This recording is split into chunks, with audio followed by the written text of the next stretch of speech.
Boa noite. Muito obrigado por terem vindo numa noite de chuva, mau tempo, para a mesa número 8 destas correntes, que este ano decidiram partir de obras de arte de artistas das mais diversas correntes, e a nós calhou-nos em sorte a refeição do menino, que estão a ver ali, do grande, enorme e imortal Júlio Pomar. Fiquei muito feliz por me terem convidado para eu fazer a moderação desta mesa, porque eu e o Júlio Pomar, ou o Júlio Pomar e eu, éramos grandes amigos, trabalhámos muito juntos e divertimos-nos muito. Eu aprendi a admirá-lo antes de o conhecer e vamos passar, enquanto duram estas intervenções, algumas imagens no ecrã de fundo, pintadas ou desenhadas por ele, mais ou menos no mesmo período, final dos anos 40, quando ele esteve aqui no Porto, aqui próximo, a fazer uma grande pintura mural no Cinema Batalha. Grande projeto, convita um jovem, muito jovem pintor, que era o Júlio Pomar, pintura que depois se perdeu e não se conseguia recuperar, porque quando a polícia política o prendeu, obrigou o dono da obra a apagar o que já estava pintado. E o dono da obra não só avisou o Júlio, como fez uma coisa que é de uma enorme inteligência, que foi pegar numa tinta neutra, branca, e mandou pintar, tanto no resto de chão como na mezanine, cobrindo a pintura. E quando a polícia política voltou às obras, ficaram muito satisfeitos porque pensavam que eles tinham feito desaparecer a pintura. E este não quando, agora, há pouco tempo, o Cinema Batalha é reaberto com o trabalho de arquitetura do arquiteto Alexandre Alves Costa e Sérgio Fernandes, e conseguiu-se recuperar a pintura, no essencial, e, portanto, o público do Porto e as pessoas que vão ao Cinema Batalha podem confrontar-se com essa pintura e com esse trabalho extraordinário. Termino com um pequenino episódio que o Júlio me contou, que era, nas folhas de obra, para prestar contas ao dono da obra, tinha o nome dos operários que estavam nessa equipa de trabalho, e o Júlio, já nessa altura, no Portugal dessa época, e muito jovem, ficou muito aflito, preocupado, porque precisamente nessa folha de obra tinha as especialidades profissionais que eram expectáveis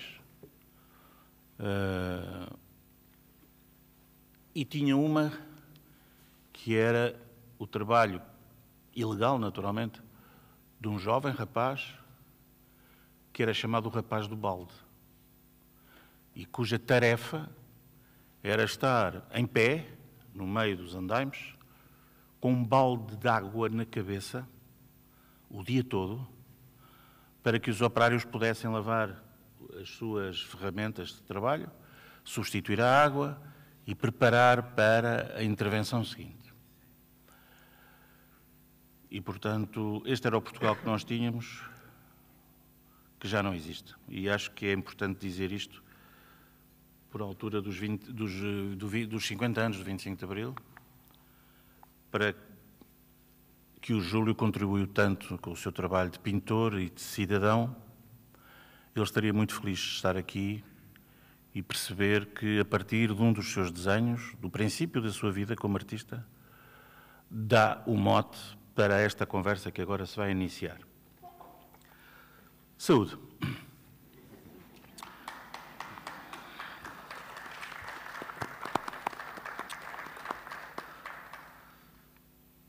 Nós vamos estar aqui com Fernando Pinto do Amaral, Filipe Homem Fonseca, Francisco Mota Saraiva, Lara Moreno, Mempo Giardinelli e Nicolau Santos. Portanto, vamos começar pela ordem que aqui diz. Fernando Pinto do Amaral, que está ali. Força, Fernando. Obrigado, está ligado isto. Boa noite a todos. Obrigado pelo convite, obrigado à organização das correntes, à Manela Ribeiro, que pode simbolizar toda a equipa, não vou citar os nomes, e também saudações aos meus companheiros de mesa que estão aqui. Vou tentar não me exceder no tempo, falar 10, 12, 13 minutos. Acabei por escrever um texto. Muitas vezes eu não escrevo um texto aqui nas correntes, como os que são assim habituês disto, lembram-se que por vezes faço intervenções improvisadas, mas neste caso, tendo em conta que é o quadro do pomar e tendo em conta a época que atravessamos, escrevi um texto e é um texto um bocadinho diferente. Portanto, passo à leitura. Olho para esta imagem de Júlio Pomar e observo um casal que alimenta uma criança pequena, um menino de olhar atento, curioso, interessado no que vai comer. Os pais têm rostos sisudos, fechados, mas ao mesmo tempo parecem olhar para nós como se nos interpelassem, embora lateralmente, de viés. Este quadro data de 1951, 9 anos antes de eu vir ao mundo em 1960. Vivíamos num país diferente, que eu só conheceria 9 anos mais tarde, mas cuja memória guardo nas histórias contadas por meus pais, ou nas imagens, nos textos, nas canções, ou nos filmes que, entretanto, aprendi a amar. Não tenho saudades do país em que Júlio Pomar imaginou esta cena, quando muita gente andava descalça como a mãe deste menino. Quando contemplo um quadro como este, recordo uma época diferente da nossa, porque nos anos 50 havia, em Portugal, um grau de miséria que, entretanto, ultrapassámos, e ainda bem. A questão que eu hoje deixo aqui à vossa consideração é que, nesta altura, havia também alguma esperança no futuro, uma convicção profunda neste casal e depois no menino, que haveria de ter provavelmente 20 e poucos anos no 25 de Abril, este menino, deve ter nascido em 50 ou em 49, uma convicção de que melhores tempos haveriam de chegar. Esse futuro demorou a chegar. O Henrique já falou do 25 de Abril e não é demais sublinhar que as condições de famílias trabalhadoras como esta que está aqui atrás de mim e à vossa frente melhoraram muito nos anos 70. Em Portugal, o 25 de Abril foi decisivo para isso, mas eu agora também queria falar um bocadinho da Europa. Na Europa dos anos 70, de que me lembro bem, porque foi na minha adolescência, insisto, não estou a falar dos anos 60, estou a falar dos 70s, dos 70. Era uma Europa em que havia mais justiça do que há hoje, curiosamente.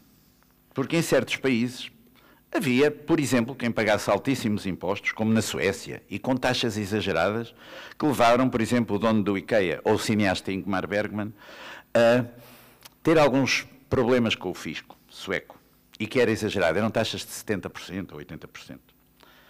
De qualquer modo, eu diria que essa esperança no futuro está também no olhar deste jovem casal que Pomar imaginou em 1951. E o problema, e que eu, insisto, deixo à vossa consideração, é que eu creio que essa esperança se perdeu.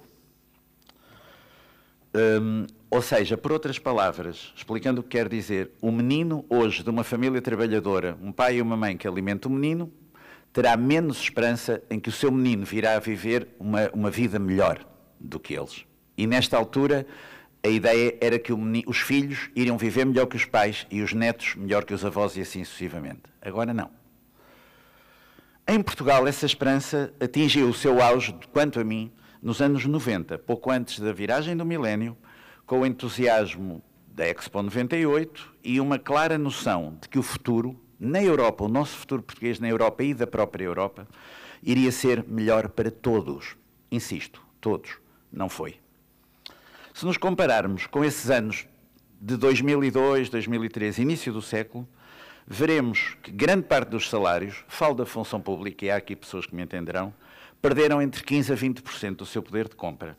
E as últimas melhorias reais de salários da função pública foram obras ainda dos anos 90, de governos de António Guterres e de Cavaco Silva. O que incluiu, por exemplo, um 15º mês aos pensionistas. Nunca mais houve nada disso. Outros tempos. Hoje, o Portugal que temos e o mundo que temos é diferente do Portugal triste e fechado de 1951. Sim. Mas o olhar destes pais que alimentam o seu menino talvez não alimentasse já essa esperança. A ideia de um futuro mais justo, mais fraterno, mais igualitário, desapareceu ou está a desaparecer. E o nosso mundo de 2025 transformou-se numa estranha distopia ou num casino digital global onde tudo se compra e tudo se vende, como disse há bocado o Ricardo Fonseca Mota, se não estou em erro, na sua intervenção à tarde, quando disse que tudo se compra e tudo se vende. Sim, tudo se vende. Está tudo à venda. Num mercado global que precisa de nós para se alimentar. Os efeitos desse casino digital global estão à vista de toda a gente. E, desse ponto de vista, alimentam... desculpem que eu tenho isto.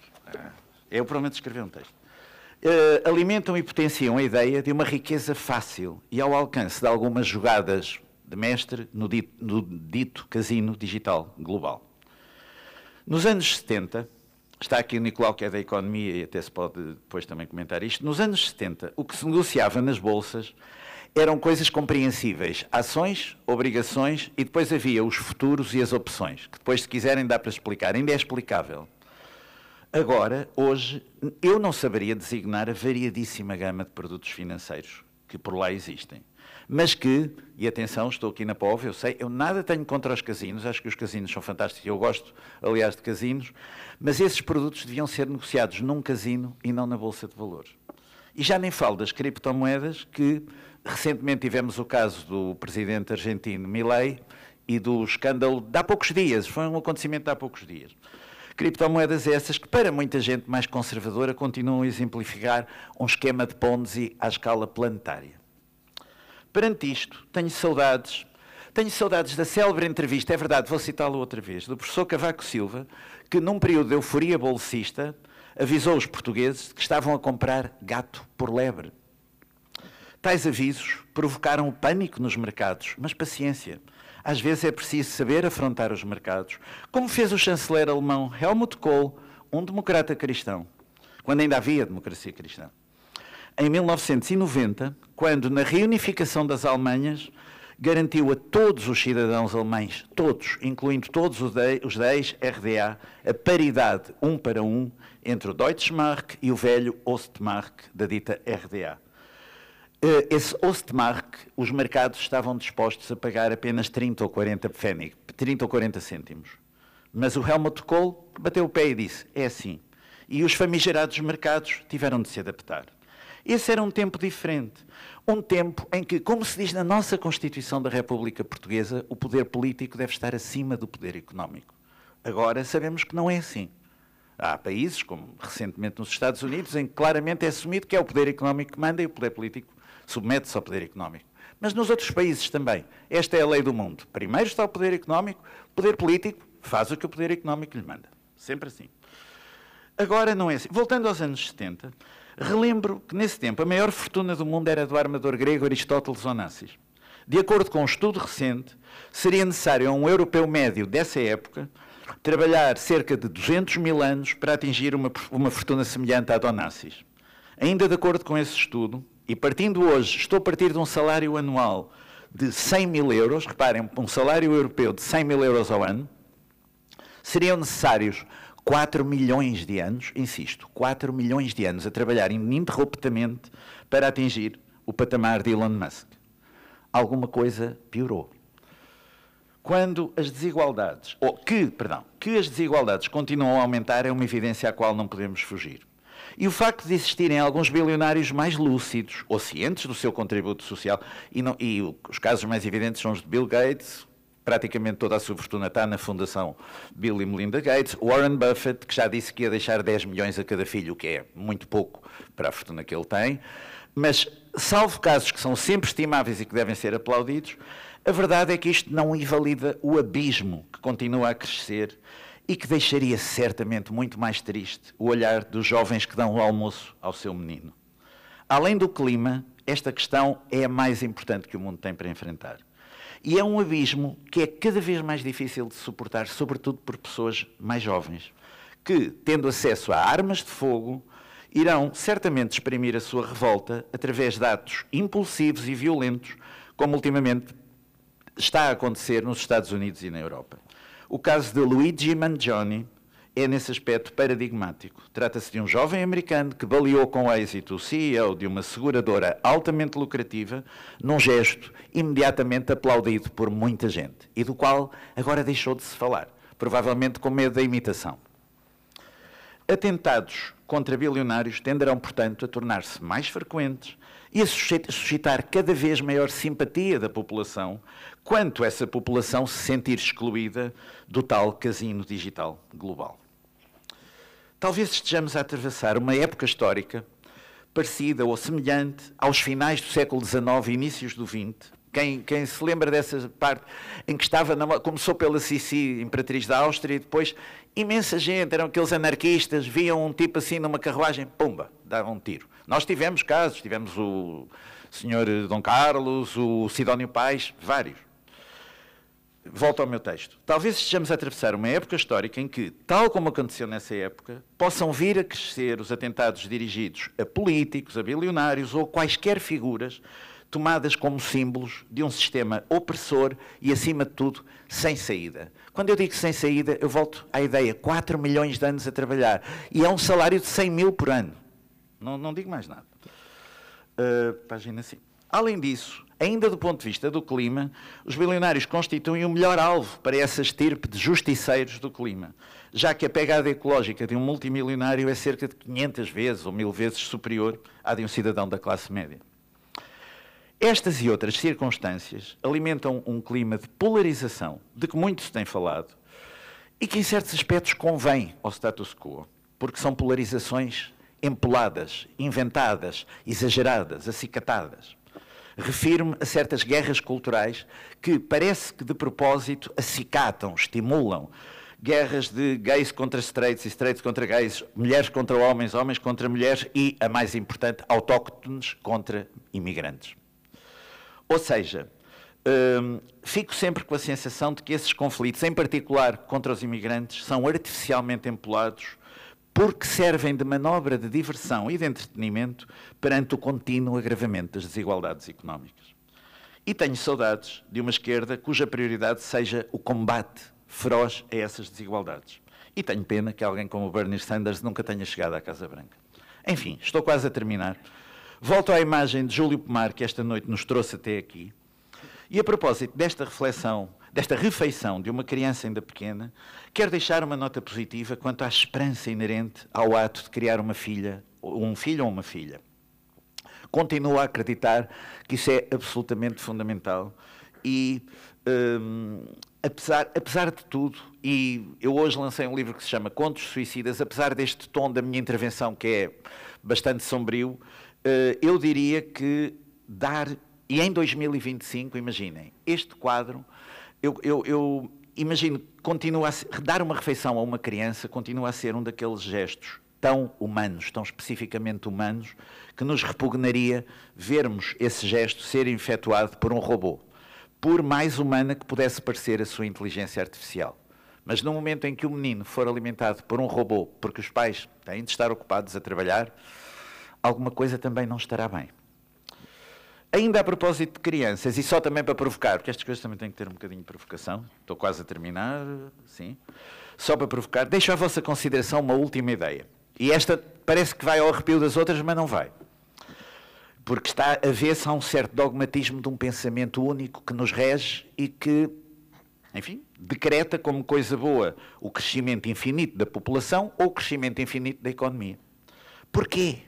Por que motivo não podemos imaginar um Portugal onde daqui a 25 ou 30 anos, no ano 2060 ou 70, em vez de 10 milhões, existam 8 ou 9 milhões de portugueses? Uma boa parte da relativa prosperidade chinesa das últimas décadas deveu-se ao facto de uma política que, entretanto, foi interrompida, que era a política do filho único, como se sabe. E basta comparar a política do filho único na China com a Índia. Mesmo dentro da Europa, aqui para nós, um dos segredos para a antiga prosperidade dos países escandinavos foi sempre a sua pouca população. Talvez o equilíbrio venha a ser atingido espontaneamente. Penso que somos agora cerca de 8 mil milhões, talvez se atinjam 10 ou 11 mil milhões e comecemos finalmente a ser menos, em vez de sermos mais, daqui a uns 20 ou 30 anos. E é esta a mensagem que eu deixo, é uma palavra que temos de aprender, a palavra menos. Teremos de aprender a produzir menos, a consumir menos, a trabalhar menos. Será que vamos conseguir? Não sei. Estou quase a terminar, sei que estou num encontro literário e que a partir do quadro de Júlio Pomar deveria ter falado ou poderia ter falado de literatura. Mas escrevi este texto nos últimos dias, anteontem, há 3 dias, 4 dias, ao longo desta semana, a ver as notícias e com o mundo a viver uma distopia ao vivo e a cores, 24 horas sobre 24 horas. E por isso apeteceu-me hoje dizer-vos estas coisas. Muito obrigado.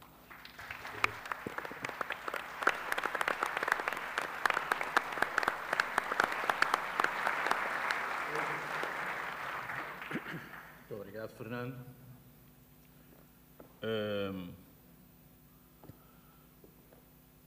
Têm as biografias dos diversos participantes nesta mesa no caderno das correntes descritas, que em princípio têm acesso, porque são biografias longas e se eu agora apresento a biografia do Fernando e a seguir a do Filipe Homem Fonseca e por aí adiante, nós passamos a noite a ler biografias. E, portanto, assim a coisa corre melhor, apesar de tudo. Portanto, vamos seguir o programa. Passamos para o Filipe Homem Fonseca, que tem um extenso currículo também, sobretudo de autoria para a televisão, e, portanto, vamos ouvi-lo. Então, boa noite. Estão-me a ouvir bem aí, não estão? Então peço desculpa desde já. Não era suposto. Quero agradecer o convite para estar aqui, a vossa presença, obrigado às correntes, obrigado à Manela, obrigado à organização toda. Saudações cordiais aqui aos meus companheiros de mesa. Tudo o que eu queria dizer foi dito pelo Fernando, portanto, boa noite e até... Não, o Fernando, de facto, tocou aqui em muitos pontos que, sendo um sábio, colocou-os de uma maneira melhor do que eu poderia. Eu não tentei sequer fazer uma análise, uma reflexão tão extensa e tão profunda sobre estas questões, que eu acho que estão perfeitamente ligadas com este quadro, acho que é um ótimo ponto de partida.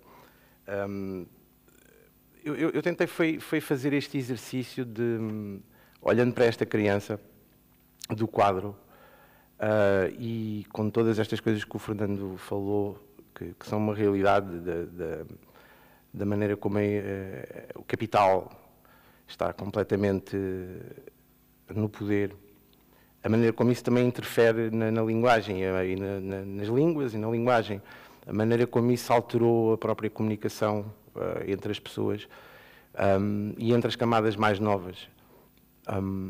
Não é à toa, descobri esta expressão há relativamente pouco tempo, chama-se a geração Z, começou a chamar-se a geração Humpty Dumpty.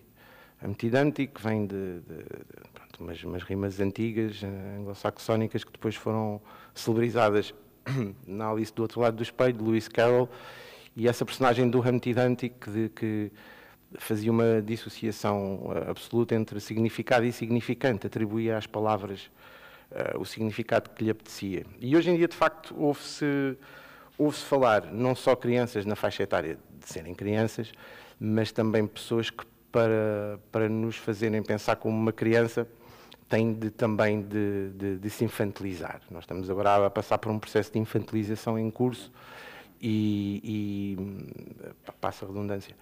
E de facto, ouvem-se coisas inacreditáveis com os significados completamente desassociados dos significantes. É para lá de orwelliano, em que a guerra é paz, a paz é guerra, está tudo ao contrário. E, de facto, se ouvirmos agora uma certa camada, na qual, infelizmente, também há muita malta jovem que está a aderir a esse tipo de discurso, porque é um discurso do American Dream, a quantidade de palavras inglesas que hoje em dia se usam no discurso, e que elas próprias já não são uma tradução daquilo que, ou seja, poder-se usar uma palavra em inglês, mas estava-se a falar de qualquer coisa que tinha um equivalente em português ou noutra língua.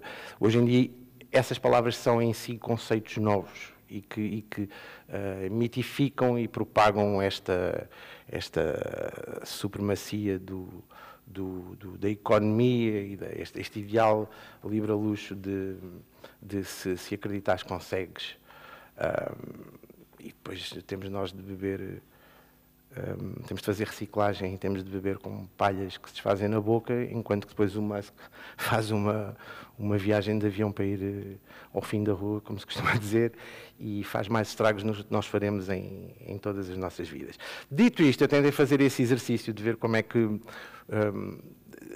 tentar decifrar ou tentar pelo menos emular o discurso dessas camadas mais jovens e a confusão que isso também traz até pela linguagem utilizada. E convido-vos a vir comigo para tentarem perceber o que é que essa pessoa poderia, o que é que essa criança, o que é que esse menino poderia estar a querer dizer. E tenho aqui um texto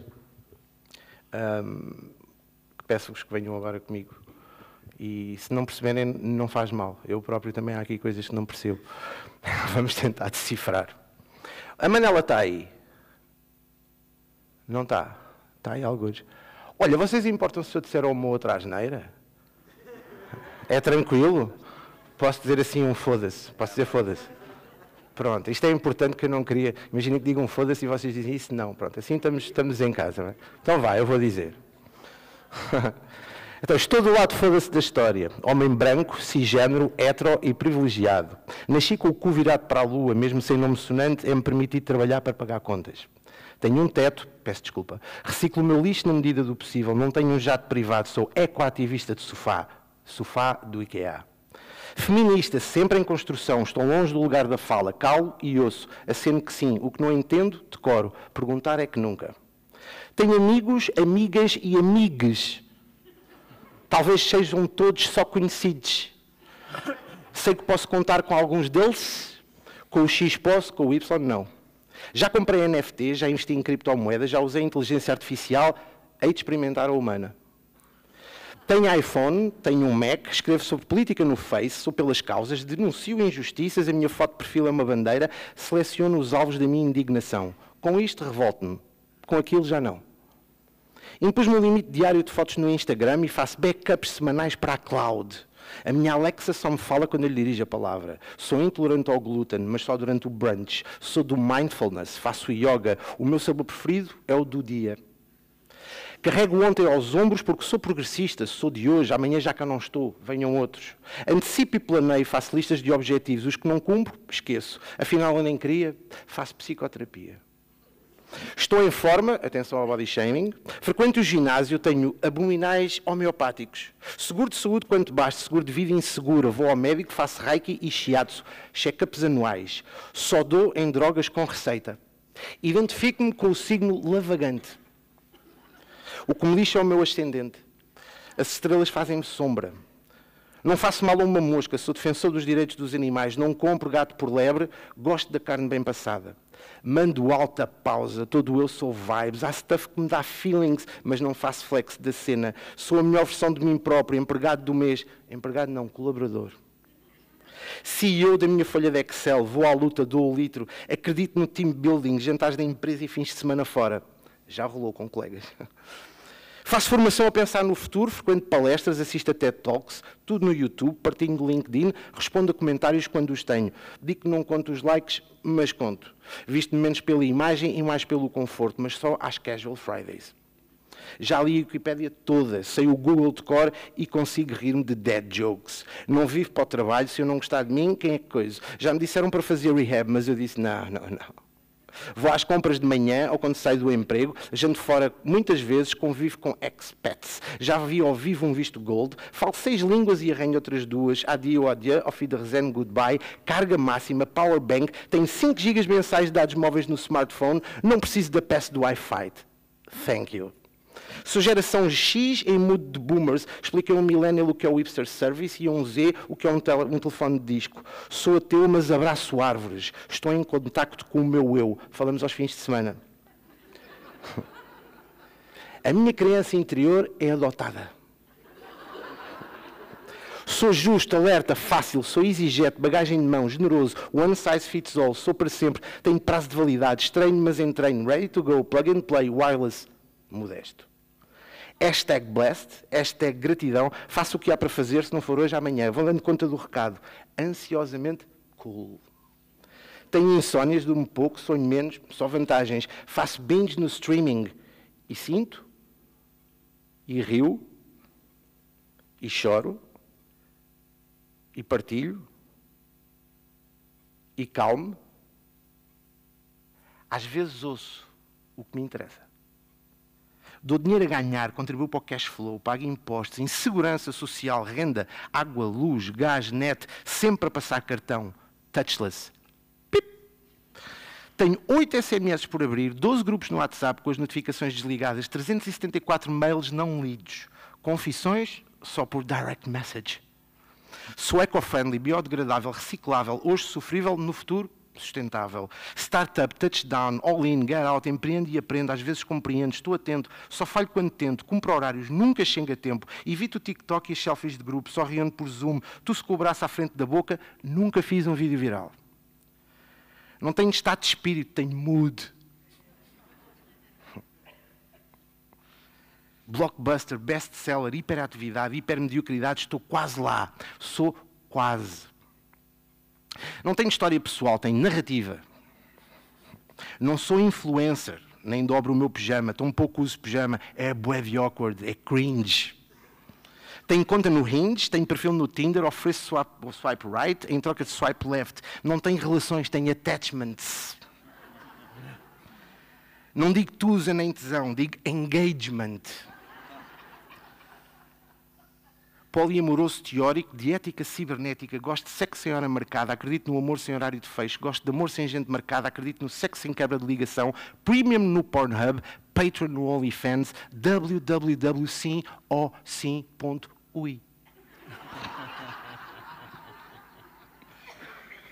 Tenho uma app que me conta os passos que dou, outra que me conta as horas que durmo, outra que me escolhe a música que ouço. Sou neurodivergente, sou diferente, sou igual a mim mesmo e sou igual a tanta gente. Sou um espermatozoide vencedor, um atleta, um milagre, rato de laboratório, etiquetado e embalado, emprateleirado, contentado e descontente, produtivo em part-time, tenho os meus meios do princípio ao fim. Tranquilo, inclusivo, confortável, sempre afável. Sou vigiado, privilegiado, pré-culpado, pré-condenado, pré-esquecido, pré-fedido, pré-determinado, pós-pago e pré-datado. Um T0 alugado, chamei um Uber, está parado, afinal eu vou ter de ir a pé. Tenho pouca paciência, mas sei respirar, não ando aqui a dormir. Preparado, iludido, toco rock e canto o fado. Sou macrobiótico nas conversas, antibiótico no trato. Almoço bitoques em placa de ardósia, janto kebabs e tofu. Como tostas de abacate, como os traumas, como o que houver. Gosto de praia, uso protetor solar. Vou aos festivais de verão se me arranjarem convite. Área VIP. Very important. Vou de cabeça, bate de frente, siga em diante, cai de costas, a dança possível, o choro permitido. Diet Coke, cola zero, kombucha, ayahuasca, café nas veias, pestana aberta, os chouriços são todos para assar. Estou perdido, mas tenho Google Maps. Estou confuso, mas tenho o Zumato. Estou longe, mas instalei o Bolt. Quando é para celebrar, nem me importa o quê. É comum cruzarem-se comigo, às vezes até é agradável. Com sorte, depois esquecemos. O menino não se vai queixar. O menino não se pode queixar. O menino está bem.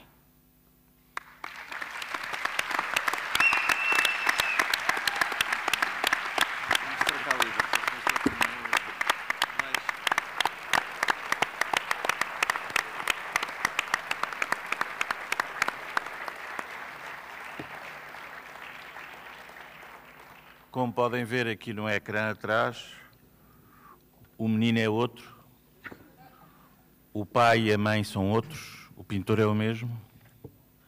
Estamos no arranque, no princípio da construção de uma nova linguagem nas artes plásticas em Portugal, chamado de neorrealismo, que surge a seguir à Segunda Guerra. Era um ótimo exercício pôr este texto do Filipe a ser lido por alguém nesse período.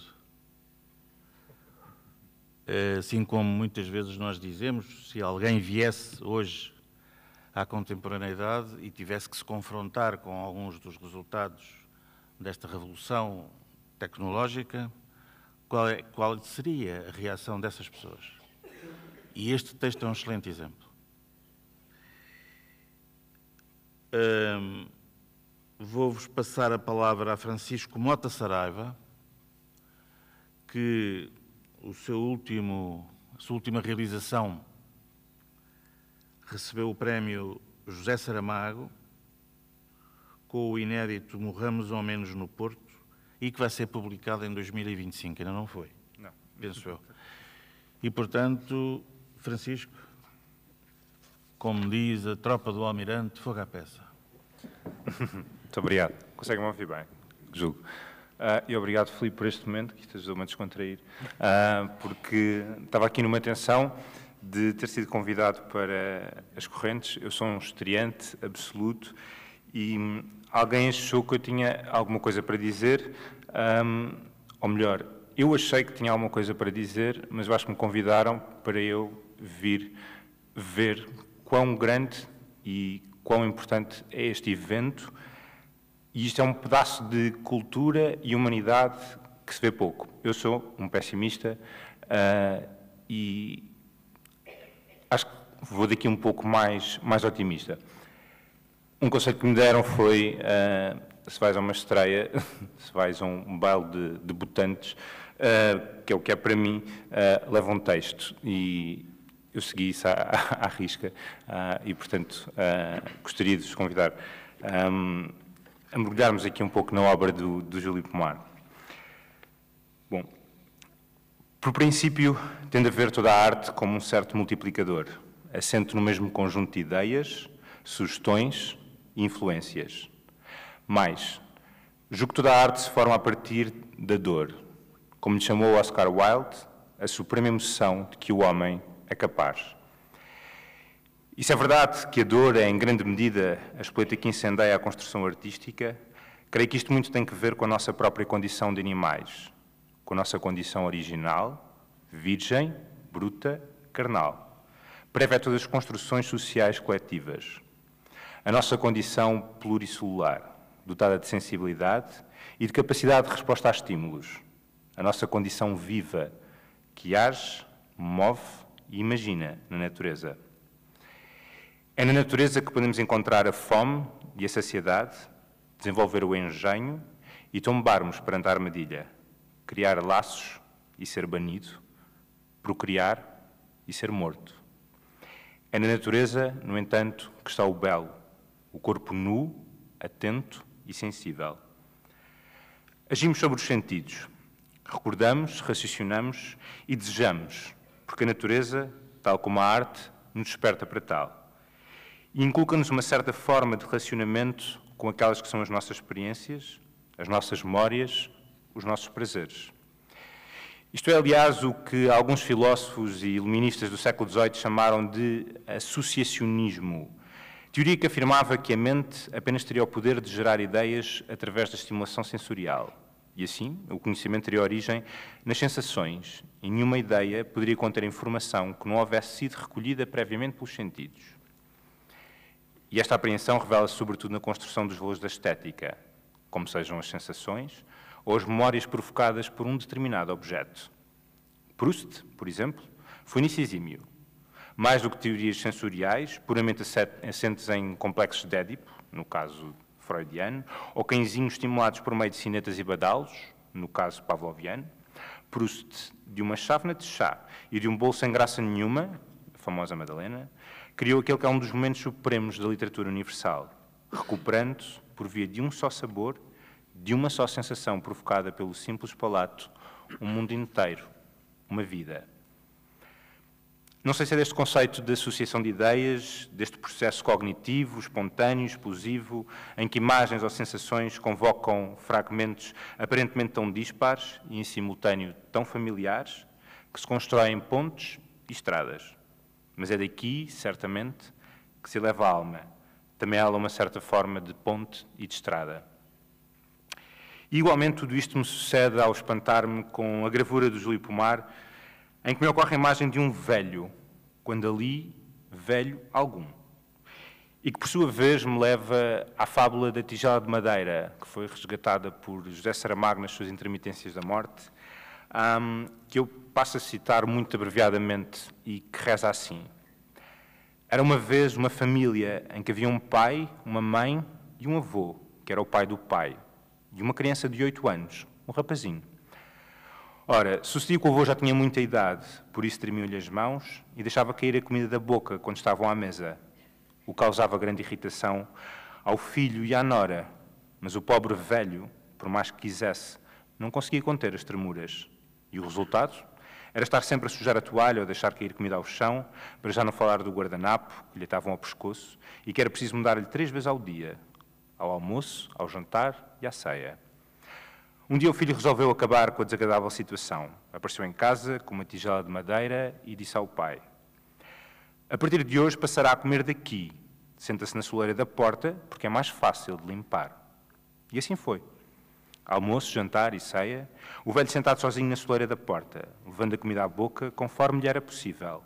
Metade perdia-se no caminho, uma parte a outra metade escorria-lhe pelo queixo abaixo.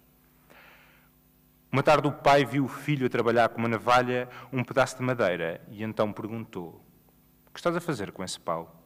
E o filho, sem levantar a vista da operação, respondeu: estou a fazer uma tigela para quando o pai for velho e lhe tremerem as mãos, para quando o mandarem comer na soleira da porta, como fizeram ao avô. E esta é a fábula da tigela de madeira, neste livro do Saramago, que abre precisamente com uma previsão que diz: saberemos cada vez menos o que é um ser humano. E esta previsão também parece alinhar-se com um certo receio que o Júlio Pomar já denotava quando aderiu ao movimento neorrealista, que o Henrique falava, e passo a citar: alguns perigosos caminhos começam a desenhar-se. Um lirismo complacente tende a substituir a agressividade dramática das primeiras tentativas. A procura de soluções formais começa a sobrepor-se ao vigor do conteúdo. E isto não reflete, senão, um alinhamento dos problemas realmente vivos. Bom, com efeito, o lirismo complacente de que Pomar falava parece ter vingado. Ficamos alheados, somos alheios. E esquecemos os problemas realmente vivos. Rendamos a mortalha para o nosso corpo morto, para que se mascar e não seja nu. Porque nós temos medo do nu. Preferimos as máscaras frias, feitas do plástico de nós, em lugar dos sentidos expostos e sensíveis, espojados, descobertos, em cru. E substituímos o olhar pelo megapixel, o tato pelo tátil, o ouvido pelo auscultador. Em breve, as máquinas saborearão as madalenas por nós, respirarão por nós, serão por nós. E seremos, pois, incapazes de amarmos o tempo perdido de Proust. Seremos nós, os escritores, de um tempo destruído, porque já nada mais nos resta a perder. Mas isto é uma pergunta, não tem de ser uma previsão. Julgo que todo este alinhamento, este lirismo complacente, esta incapacidade para a compreensão dos problemas realmente vivos, advém em boa medida de uma certa indisponibilidade para contemplarmos a arte. E aquele que não a contempla, que não se lhe dedica, não pode compreender a natureza. E tão mais isto me faz sentido quando penso na nossa imensa ignorância, na nossa imensa dificuldade para compreender o belo, quando não estamos disponíveis para o outro e abraçarmos o nosso reflexo no espelho. A imagem refletida que envelhece e que, para mim, se molda de alguma forma nesta gravura do Júlio Pomar. É aquilo que ela me sugere e que me convoca. Como dizia, nesta gravura não encontramos rosto de velho algum, antes um pai, uma mãe e um menino, uma família. E, no entanto, somente me ocorre pensar nos velhos, na solidão. Somente me ocorre pensar no país dos velhos e da solidão. Temos cada vez mais famílias sem crianças e as pessoas que vivem sozinhas aumentaram 28%. Destas, quase 55% são idosos. Em Portugal, 1 milhão de pessoas vivem sozinhas. E atenção, não é 1 milhão, é 1 milhão de pessoas. Os dados, os factos, a verdade são um absurdo. Metade dos que são sozinhos são velhos. Metade é velha, mas o todo é sozinho. Portugal, o país da solidão, já não é apenas o retrato do velho que se mandou sentar na soleira da porta para que não sujasse mais toalhas e guardanapos.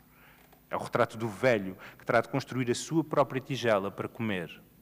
E isto se tiver o que lhe deitar dentro. Os velhos não correm quando os mandamos correr. Não se calam quando os mandamos calar. Não pensam porque achamos que não sabem pensar. Os velhos cheiram mal, são feios, são estúpidos, são patéticos. Porque os velhos somos nós quando nos deixamos de ver diante do espelho. Porque já não nos apetecemos, porque nos temos medo. Nada nos é mais doloroso que olharmos aquele velho, tremendo, escorrendo pelo queixo, sujo, no desamparo da comida caída ao chão, sem o colo da mãe, sem a mão da colher que o pai lhe dá. E talvez o velho se pergunte, há quanto tempo viu aquele menino? O caldo quente que lhe davam à boca seus pais arrefece agora, para ser sorvido pela boca que se move em falso, dizendo-nos o que nós não queremos ouvir. Que é ele que está imediatamente antes da morte, imediatamente antes do silêncio. No romance A Parede, de Marlene Haushofer, a protagonista depara-se repentinamente com uma barreira invisível que a isola do mundo, tendo por única companhia os animais e as montanhas. E a dado momento reflete, se o tempo apenas existe na minha cabeça e eu sou a última pessoa do mundo, então o tempo terminará com a minha morte. Ninguém saberá que eu matei o tempo. Todos me abandonaram, todos desapareceram a contragosto. Como gostariam de ter vivido até ao fim as suas vidas fugazes e inocentes. Não fui, porém, capaz de os proteger. Julgo que há nestas afirmações um quase paradoxo entre o tempo que nos é dado e aquilo que fazemos dele com os outros. Toda a arte é precisamente o ato de confronto entre o nosso sentido egoísta, quase misantropo, recriado a partir do imo mais cavado de nós, mas que se coloca no sentido da grande humanidade, da grande natureza. Hoje, talvez nos vejamos com menos nitidez no quadro da refeição do menino do Júlio Pomar. Com mais dificuldade achemos o conforto do colo da mãe, a colher que o pai nos dá à boca. São mais as vezes que nos sentamos na soleira da porta com uma tigela de madeira. Talvez sejamos cada vez mais o velho que está por detrás daquela gravura, o velho que não se vê na tela, o velho, aquele menino que está só. Estamos diante do espelho da solidão e talvez por isso não sejamos capazes de contemplar devidamente a natureza e amar a arte. Mas isto, como dizia, é só uma pergunta, não tem de ser uma previsão.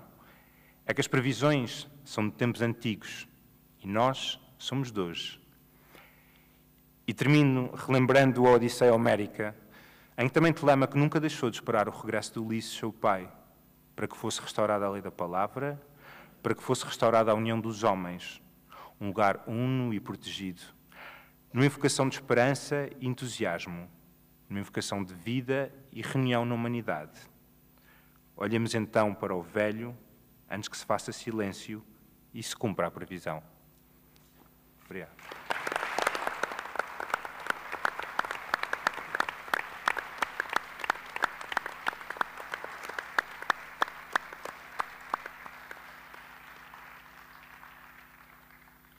Esta belíssima intervenção do Francisco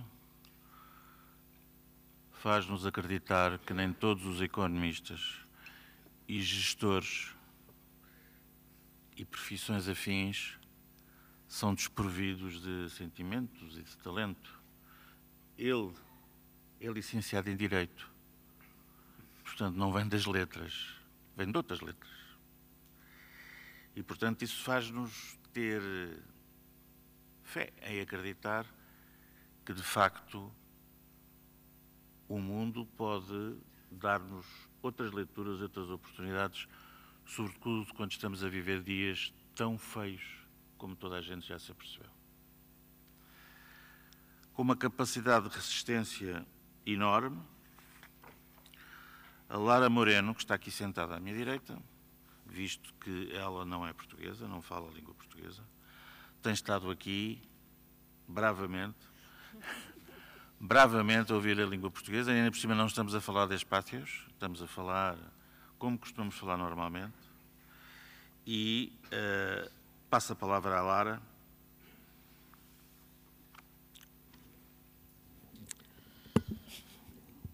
Obrigada. Ya está. lo que puedo decir en portugués. Siento mucho hablar en español. Gracias por estar aquí a esta hora con nocturnidad y alevosía. Yo iba a comenzar con algo que había leído de Pomar, que ya lo ha dicho un compañero aquí recientemente, una cita. Pero de ella voy a rescatar solo esto de los problemas verdaderamente vivos, ¿no? Creo, para mí, la literatura va de esto, ¿no? De mirar los problemas verdaderamente vivos. Y quiero comenzar leyendo un pequeño extracto del discurso de Annie Ernaux cuando recogió el Nobel, que dice: «No pretendo contar la historia de mi vida ni desvelar sus secretos, sino descifrar una situación vivida, un acontecimiento, una relación amorosa, y revelar así algo que solo la escritura puede hacer existir y transmitir, quizá a otras conciencias y a otras memorias. ¿Quién podría decir que el amor, el dolor y el duelo, la vergüenza, no son universales? Víctor Hugo escribió: ninguno de nosotros tiene el honor de tener una vida propia, pero como todas las cosas se viven inexorablemente de forma individual, no pueden leerse de la misma manera salvo si el yo del libro se vuelve, en cierta forma, transparente, de suerte que el del lector o el de la lectora ocupen su lugar, si ese yo es, en suma, transpersonal. Dice Annie Ernaux: hacer que lo indecible salga a la luz es un asunto político. Creo que esto es también lo que hacía Pomar. Creo que esto es lo que yo, en este caso, en este libro último, que es el libro que me ha traído, la novela que me ha traído aquí a Portugal, he intentado hacer, porque creo que contar la historia de las mujeres tras muchísimos años de silencio y de invisibilidad es algo necesario y es un asunto político, ¿no? Las de los hombres también, por supuesto, pero a mí me tocó contar las de las mujeres. Elegí contar las de 3 mujeres, ¿no?, en este libro. Las dictaduras siempre han desconfiado de la literatura por algo importante, porque la literatura es una herramienta descomunal para la empatía, y la empatía es un arma, y la conciencia es un arma de transformación y de libertad. Voy a tomar el atrevimiento en estos poquitos minutos que tengo de leer un pequeño extracto de cada una de las historias de las mujeres de este libro, ¿no? En este libro cuento la historia de 3 mujeres, pero no cuento la historia de 3 mujeres porque sean una, sino porque hay 1 millón de mujeres en cada una de ellas. La primera historia es la historia de una mujer blanca, española, de clase media, con estudios, con recursos económicos y con su vida aparentemente solucionada, que está viviendo una historia de maltrato. He contado su historia porque podemos ser cualquiera de nosotras y porque ahora mismo son millones de mujeres como ella, ¿no? Loca. Debe de estar loca, pero el animal no va a llamarla loca. El dinosaurio torpe no va a llamarla loca. El perro malherido, la fiera sin su jaula. Ella no está loca ahora mismo, está sorda, muda, está ciega, no está loca. El hombre arrastra la maleta hasta el dormitorio y como un títere robusto empieza a recoger ropa del suelo y abre cajones, y ella, todavía cegada y sorda y muda por un impulso racional, va tras él y le dice: ya está bien, ¿qué estás haciendo? ¿Qué coño te he hecho yo? Para de una vez. Y él, con toda su bravura de la cueva, le responde: ¿qué has hecho? Déjame en paz de una puta vez. y esas palabras parecen tener algún sentido, aunque ella no puede oírlas bien, porque él, y su espalda grande, y su cuello de león, y el color brillante de su piel, se asoman a la ventana en un espasmo, y ella intenta agarrarlo, las ventanas abiertas, los vecinos. ¿Está pensando ella en los vecinos del silencioso patio interior? ¿Teme que se tire al vacío? No puede ser.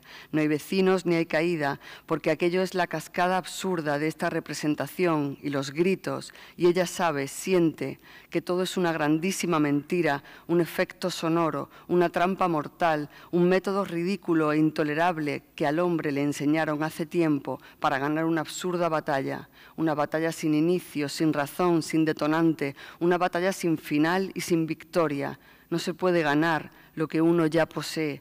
No se puede ganar lo que uno jamás podrá tener. Es la música hueca del delirio, el tronar vacío del poder, el teatro sórdido, sin cuerpo, sin palabra, sin luces. La guerra para nada, solo para la herida. Qué ridícula resulta la ira cuando no hay nada verdadero que arrojar al otro. Agitación, brazos, herradura. Haría falta una inyección de escopolamina, una mano de santo, volver a los inicios, que él fuera capaz de mirarla, de verla a través de la hostilidad. Haría falta la caricia de un niño, que el universo no estuviera sostenido por agujas.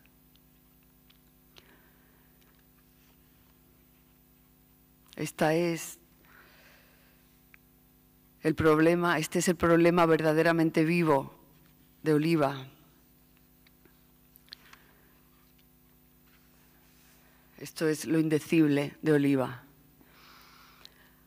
Hay otro personaje, que es una mujer colombiana, Damaris, que dejó hace 10 años a sus hijos en Colombia y a su familia para vivir en España y trabajar en España y alimentar y darle una vida buena a sus hijos, allí al otro lado, a miles y miles de kilómetros, ¿no? Y vive... trabaja en casa de una familia bien en España y limpia y cuida a sus hijos, ¿no? Dormitará cuando lleguen los señores. Sonrisas, todo bien, gracias, ya me voy, gracias, Damaris. El padre se irá directo al dormitorio a quitarse la ropa. La madre danzará aún un momento mientras Damaris recoge sus cosas para comprobar si está todo en orden y entrará en el dormitorio de los niños para verlos dormir, tocándolos con sus dedos finos y fríos, diciéndole buenas noches, con un aliento a vino fresco, a ternura arrepentida. Toma, Damaris, los 10 euros para el taxi. Damaris los cogerá, arrugará el billete en la palma de la mano y ya en el ascensor, nunca delante de su patrona, alisará el billete y lo meterá en la cartera, porque no va a usarlo, porque siempre se vuelve andando a casa, aunque sea la 1 de la mañana y esté lloviendo, o haga un frío de 1000 demonios, o azote el viento de Madrid en invierno. Ahora es casi otoño y el camino se le hará grato, le servirá para estirar las piernas y la espalda. Ha aprendido a no tener miedo, porque solo se cruza con grupos de extranjeros borrachos o con borrachos patrios, sin más, que no suelen prestarle atención. Bajará por Redondilla hasta la calle Bailén, oscura y ancha, caminará hasta la Puerta de Toledo y de ahí seguirá bajando hasta cruzar el puente y su alameda, hasta cruzar el río que divide la ciudad e ingresará en su barrio, tan distinto, rodeará la rotonda de Marqués de Vadillo, se adentrará en sus calles. Tardará 40 minutos en entrar en su habitación. En la repisa, sobre la cama, una cajita con candado que le regaló Romina, una de sus compañeras de piso, boliviana. Ahí guarda todos los billetes extra. Hoy no los contará. Le falta el aliento al final de la semana. Se lavará los dientes y la cara, se soltará el pelo, siempre recogido en un moño tenso. Sabe que parece más joven con el pelo suelto y que se le notan menos las canas, pero también le duele verse así en el espejo. En su cama, bajo las sábanas limpias y planchadas, encontrará un sueño agitado y extraño que no le pertenece a estas alturas, como ninguna otra cosa. Y por último, está la historia de Joría, que es una mujer marroquí que viene a España a trabajar de temporera en los campos de fresas del sur, que vienen o que va a España, del sur de España, en Andalucía, en Huelva. Y cuando se va a dejar a su hijo de 13 años, en su aldea, en Benímela, al cuidado de su madre. Su hijo, que también cuando ella se vaya desaparecerá porque querrá ir a España y cruzar el estrecho por su cuenta, ¿no? Pero ella, cuando se despide de su hijo la noche antes, le dice: Asís, hijo, escúchame bien, mírame a la cara. La abuela no puede estar sola y tú no puedes estar sin la abuela. Vete a casa de mis primos en Yuriba si le pasa algo. Habla con el hermano de Kenza si le pasa algo. Llama al tío Mohamed si las cosas se ponen muy mal. Y después de todo esto me llamas a mí. Yo volveré a llamar a todo el mundo para comprobar que has hecho lo que te he dicho. Escucha bien, Asís, que te está hablando tu madre. No quiero que pases ni una sola noche fuera de esta casa. No quiero que vayas más lejos de Juriba en ningún momento. Eso es todo lo lejos que puedes ir. Vas a estudiar, porque yo me voy precisamente para que estudies. Inshallah, traeré dinero para arreglar la casa, para comprarte una moto con la que puedas ir a estudiar y para pagarlo todo. Ya sé que te gustaría ser mecánico, pero puedes estudiar para después arreglar coches sin mancharte de grasa cada día. Ten cuidado con la bicicleta esa que te han dejado, es una porquería. Que nadie te atropelle, por el amor de Dios, Asís, que soy tu madre y quiero seguir siendo tu madre. Solo tienes 13 años, no vayas a creerte un hombre ahora que yo me voy. La abuela es quien manda, no tú. Tú solo tienes que cuidarla. Si ayudando en el taller te sacas algo de dinero, quiero que se lo traigas a la abuela, porque ella es quien te va a dar de comer. Yo voy a volver pronto, Asís, porque te echaré de menos. Y cuando vuelva estaremos contentos, hasta la abuela lo estará. Mírame a la cara, no cierres los ojos todavía. Ya mañana me voy, pero te llamaré siempre que pueda y tienes que contestarme al teléfono y contármelo todo. No te olvides nunca de que soy tu madre, Asís, y de que te he enseñado a ser bueno. Y estas son las voces que hoy me han traído aquí y quiero que, bueno, que hoy tomen esta noche, este salón, porque creo que son los problemas verdaderamente vivos que tenemos en todas las sociedades. Gracias.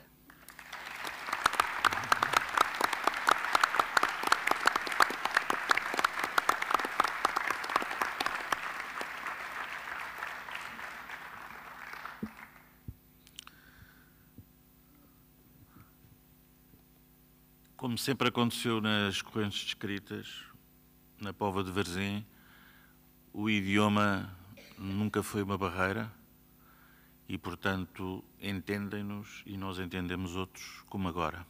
E vamos continuar nesta língua com Mempo Giardinelli, que vai apresentar a sua comunicação. Obrigado.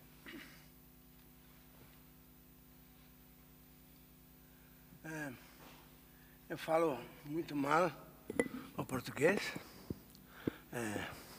Também falo muito mal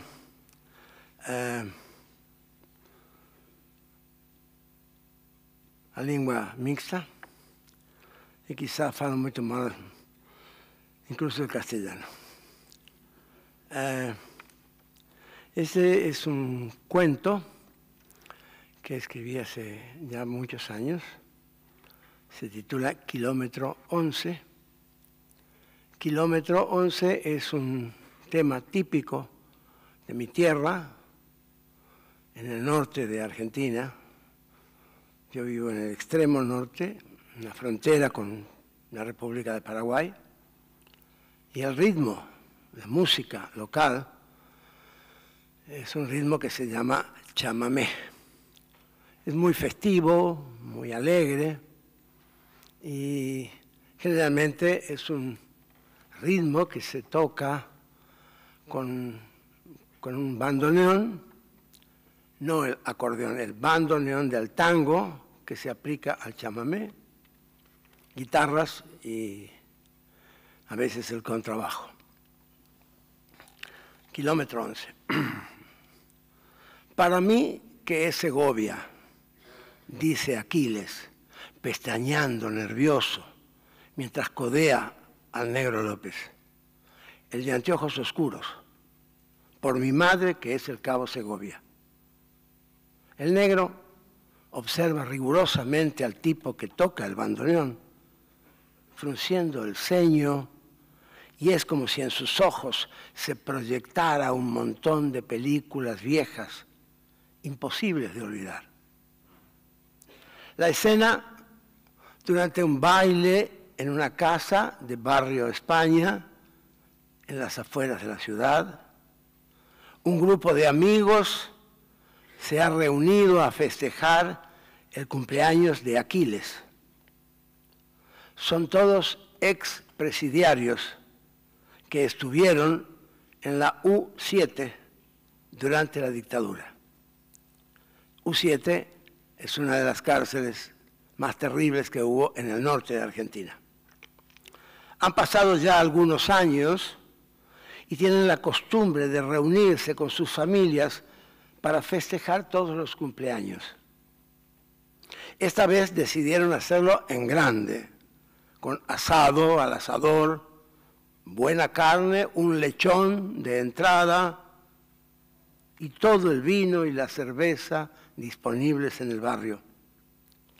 Moncho echó buena la semana pasada en el bingo y entonces el festejo es con orquesta. Bajo el emparrado, un cuarteto desgrana chamamés y polcas, tangos y pasodobles. En el momento en que Aquiles se fija en el bandoneonista de anteojos negros, están tocando Kilómetro 11. Sí es, dice el negro López, y le hace una seña a Jacinto. Jacinto asiente, como diciendo, yo también lo reconocí. Sin hablarse, a puras miradas, uno a uno van reconociendo al cabo Segovia. Morocho, labiudo, de ojitos a pipí, siempre tocaba Kilómetro 11, mientras a ellos los torturaban. Los milicos lo hacían tocar y cantar para que no se escucharan los gritos de los prisioneros, que se escuchaban igual. Algunos comentan el descubrimiento con sus compañeras y todos van rodeando al bandoneonista. Cuando termina la canción ya nadie baila. Y antes de que el cuarteto arranque con otro tema, Luis le pide al de anteojos oscuros que toque otra vez Kilómetro 11. La fiesta se ha acabado y la tarde tambalea, como si el crepúsculo se hiciera más lento o no se decidiera a hacer noche. Hay en el aire una densidad rítmica, como si los corazones de todos los presentes marcharan al unísono y solo se pudiera escuchar un único y enorme corazón. Cuando termina la repetición del chamamé, nadie aplaude. Todos los asistentes a la fiesta, algunos vaso en mano, otros con las manos en los bolsillos o abrazados con sus damas, rodean al cuarteto y el emparrado semeja una especie de circo romano en el que se hubieran invertido los roles de fiera y víctimas. Con el último acorde, Moncho dice, de nuevo, y no se dirige a los cuatro músicos, sino al bandoneonista, tocalo de nuevo. Pero si ya lo tocamos 2 veces, responde este con una sonrisa falsa, repentinamente nerviosa, como de quien acaba de darse cuenta de que está en el lugar equivocado. Sí, pero lo vas a tocar de nuevo. Pero no, lo vas a tocar.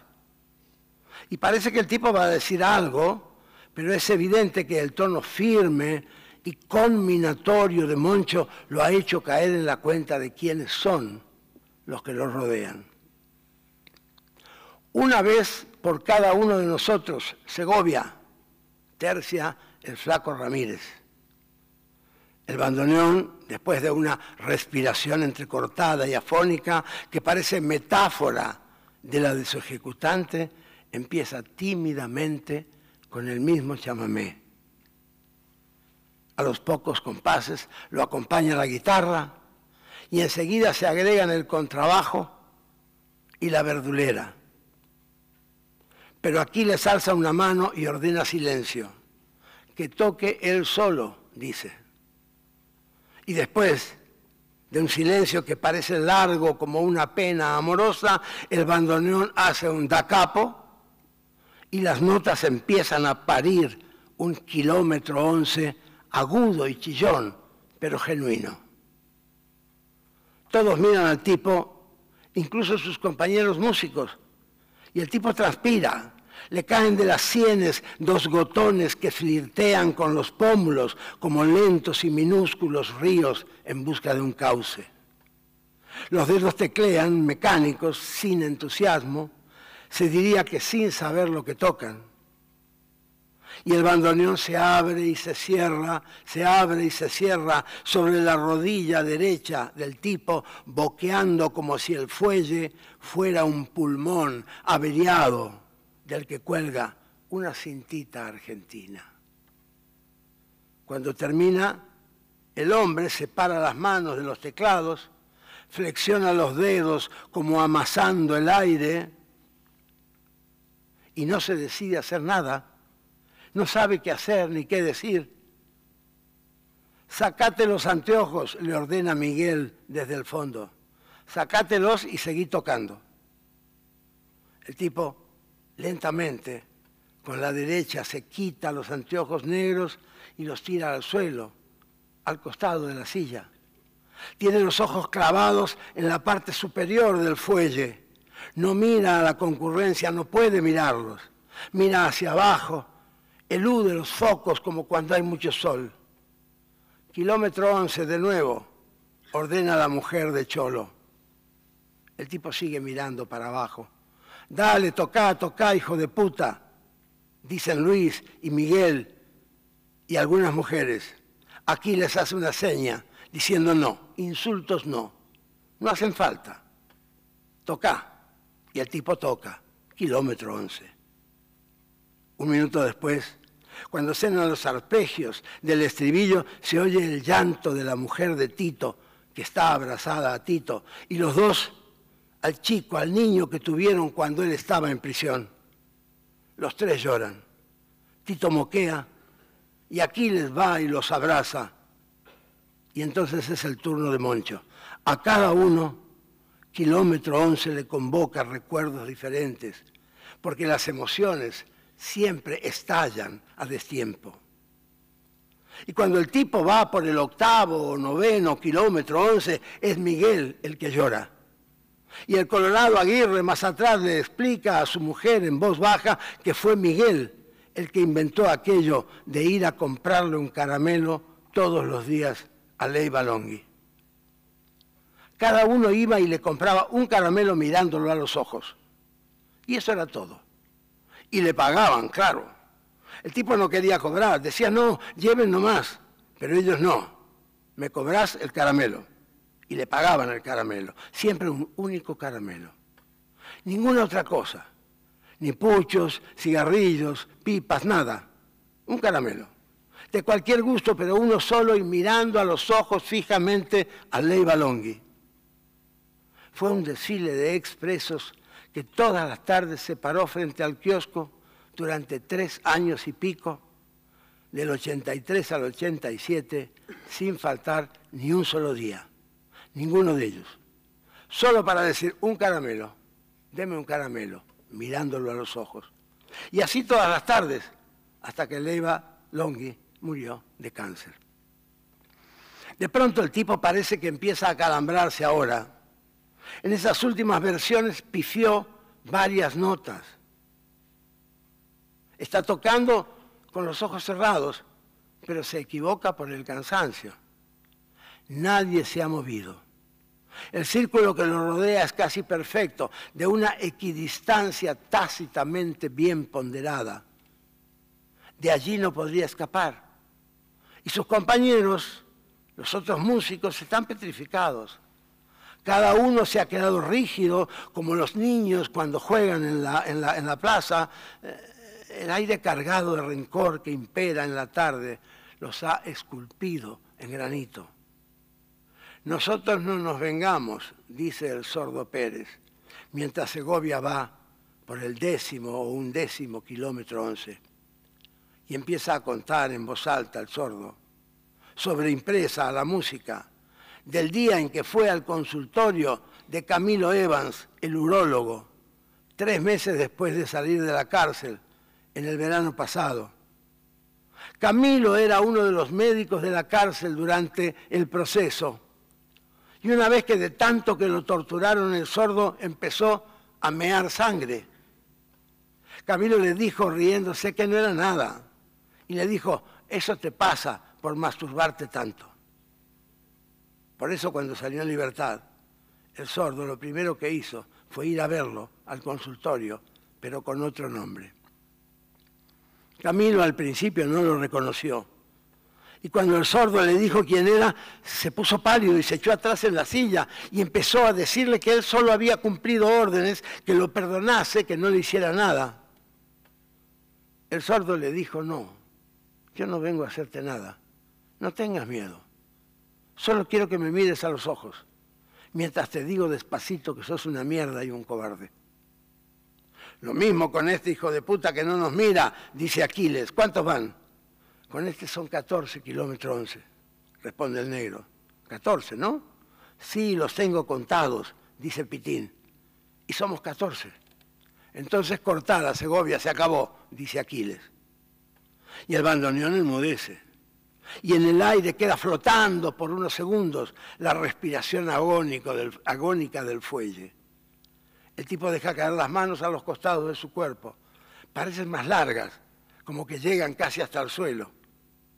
Ahora alza la vista, miranos y andate, le ordena Miguel. Pero el tipo no levanta la cabeza. Suspira profundo, casi jadeante, asmático como el bandoneón. Se produce un silencio largo, pesadísimo, apenas quebrado por el quejido del bebé de los Margosa, que parece que perdió el chupete, pero se lo reponen enseguida. El tipo cierra el instrumento y aprieta los botones que fijan el acordeón. Cerrado todo, lo agarra con las 2 manos, como si fuera una ofrenda, y lentamente se pone de pie. En ningún momento deja de mirarse la punta de los zapatos, pero una vez que está parado, todos ven que además de transpirar, lagrimea.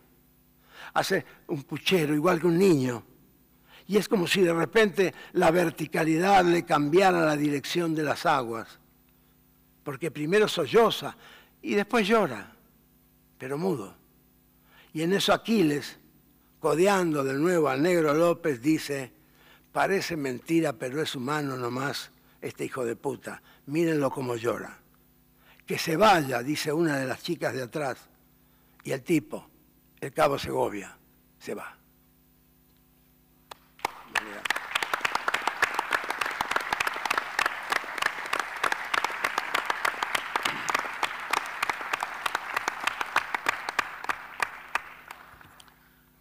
Estamos a caminhar para o fim das intervenções. Como creio que vamos ter tempo, durante a intervenção do Nicolau Santos, que também é um estreante aqui nas Correntes, podem pensar em perguntas, se quiserem, colocar essas perguntas a seguir, para que algum dos membros da mesa possa responder. E, portanto, temos agora connosco Nicolau Santos, jornalista, escritor, poeta. Bem-vindo. Muito obrigado, Sr. Moderador, meu querido amigo. Quero, em primeiro lugar, saudar as Correntes da Escrita e o convite para estar aqui presente, que a minha editora, Maria do Rosário Pedreira, fez o favor de me arranjar o convite, portanto, quero-lhe agradecer. E quero dizer que ver numa sexta-feira à noite, de intempérie, uma sala cheia para ouvir 6 pessoas e um moderador é um sinal de que podemos ter esperança, apesar do mundo estar muito, muito perigoso, e que contra os canhões a cultura pode vencer. A cultura vai vencer o ódio, vai vencer a xenofobia, vai vencer o racismo e todos os dias, é com a cultura que nós poderemos fazer face a este mundo adverso que temos pela frente.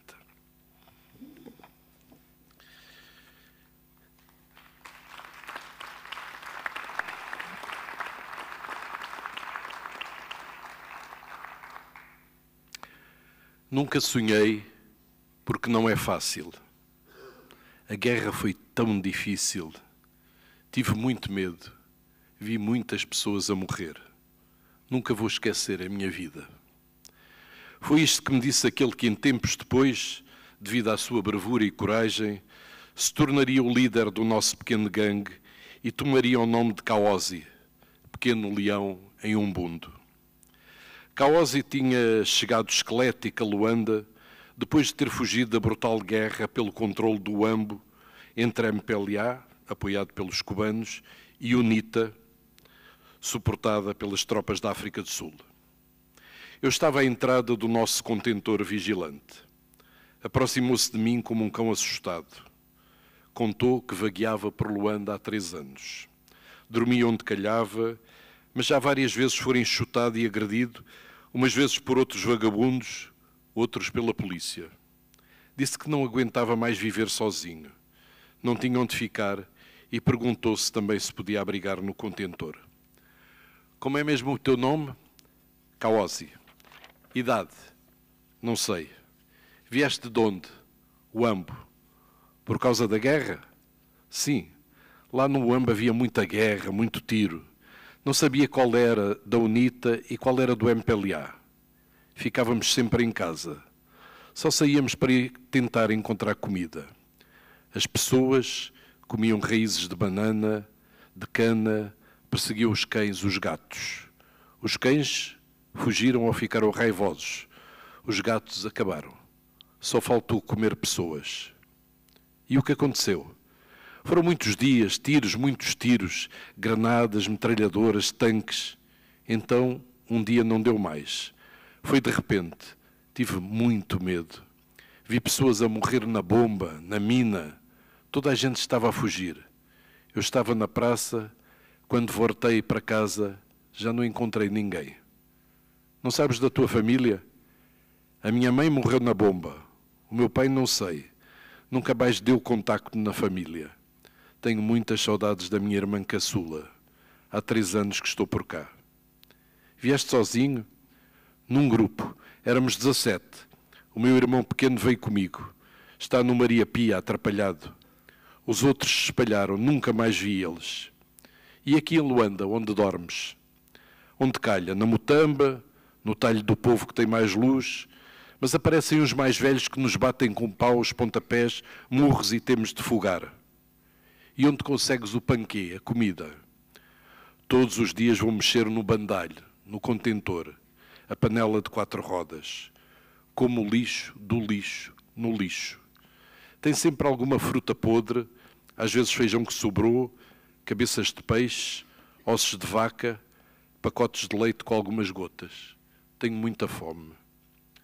Em 1992, viviam ao relento na cidade de Luanda 4.000 crianças, segundo a Unicef, 3.000 segundo o governo.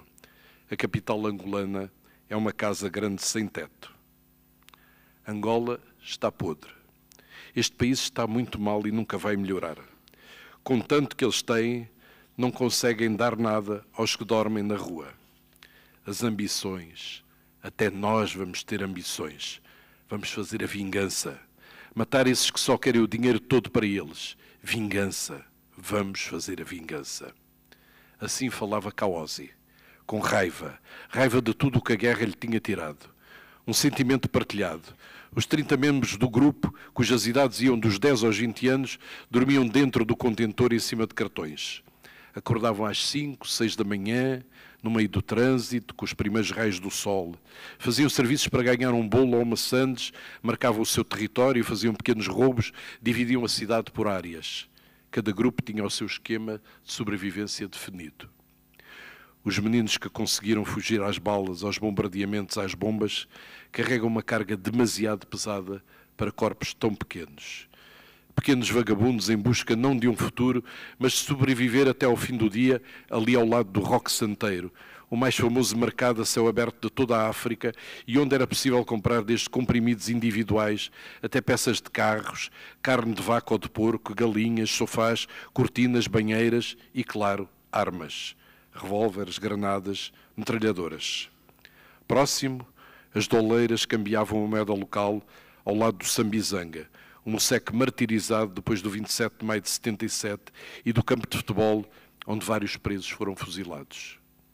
A guerra deixou 50 mil órfãos em Angola, 100 mil crianças separadas das famílias e 1,5 milhão ficaram sem aulas porque as escolas foram destruídas. O padre Horácio Caballero, de origem argentina, dirigia uma associação apoiada por organizações internacionais que acolhia miúdos.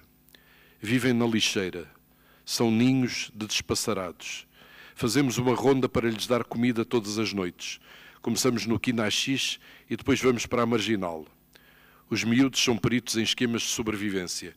Querem sobretudo leite em pó, bolachas, tratar feridas. Estão sempre à nossa espera. Querem ser tratados como pessoas. Muitos são miúdos tristes, abúlicos, que perderam toda a família ou que foram enxutados para a rua pelas famílias que não os conseguem alimentar. Outros são espertos, rápidos, atentos, conhecem todos os truques para estarem vivos no dia seguinte. Outros ainda bebem capo roto, uma aguardente explosiva que os deixa quase mortos, ou outras aguardentes como marufo ou quiçangua. Bebem para esquecer, para enganar a dor, ou porque têm medo de pagar com a vida uma palavra mais atrevida. Assim falava o padre Horácio dos meninos que acolhia e dos outros que vagueavam com os seus cartões pelas ruas da cidade. Foi há 30 anos e parece que foi ontem. É nisso que Kaosi vai pensando enquanto percorre o corredor do centro de detenção de imigrantes de Ardswood, na região inglesa de Bedfordshire. Leva na mão um lençol que vai substituir a corda que a assistente social lhe tirou assim que chegaram ao centro. Terá sido por precaução da assistente social, terá sido por presságio, mas foi de qualquer modo inútil. No corredor pouco iluminado, Kaosi esboça um sorriso triste. O filho ficou a dormir. Teve uma longa conversa com ele e nos últimos 6 meses estiveram sempre muito juntos depois de fugirem de Angola para a África do Sul e de lá terem voado como apoio de uma ONG para a Inglaterra. Nunca tinha pensado em deixar o seu país, mas a guerra civil, 27 anos de guerra civil, tantos anos de guerra civil, foram demasiado duros para quem perdeu a mãe nos violentos combates entre MPLA e UNITA pelo controle da cidade do Ambo e nunca mais soube do pai, para no final ser perseguido, preso e torturado pelo novo regime angolano. E nunca tinha pensado em matar-se. Fugiu com o filho e chegou à Inglaterra, onde esperava começar uma nova vida. Mas as autoridades inglesas detiveram-nos e colocaram-nos num campo de refugiados durante 6 meses. Ontem chegou a ordem judicial. Iriam ser deportados de novo para Angola. Kaosi não quer isso para o seu filho. Pensa que não há futuro para ele no país onde Kaosi nasceu. E sabe que também que se ele, Kaosi, morrer, as autoridades inglesas vão colocar o seu filho, que é menor, numa instituição social e que terá uma boa educação, cuidados de saúde, alimentação e que provavelmente se tornará cidadão britânico. É por isso que Kaosi vai dar a última e enorme prova de amor ao seu filho. Abre a janela, amarra o lençol ao corrimão, coloca a outra ponta à volta do pescoço e depois salta para o escuro da noite. Muito obrigado pela vossa atenção.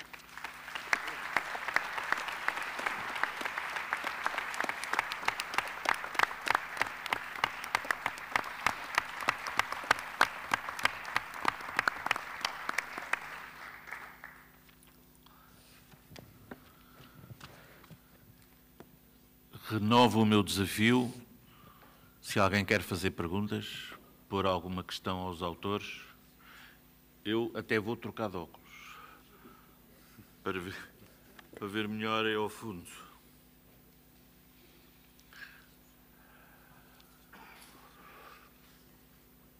Não falem todos ao mesmo tempo, isso é que eu Isso é que eu vos peço,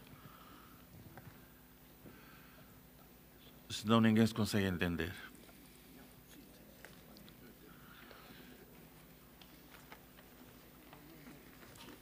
Nada?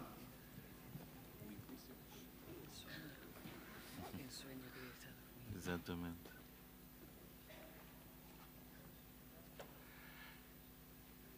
Sendo assim, espero que tenham apreciado as intervenções dos nossos convidados, os desenhos e pinturas de Júlio Pomar que foram passando atrás de nós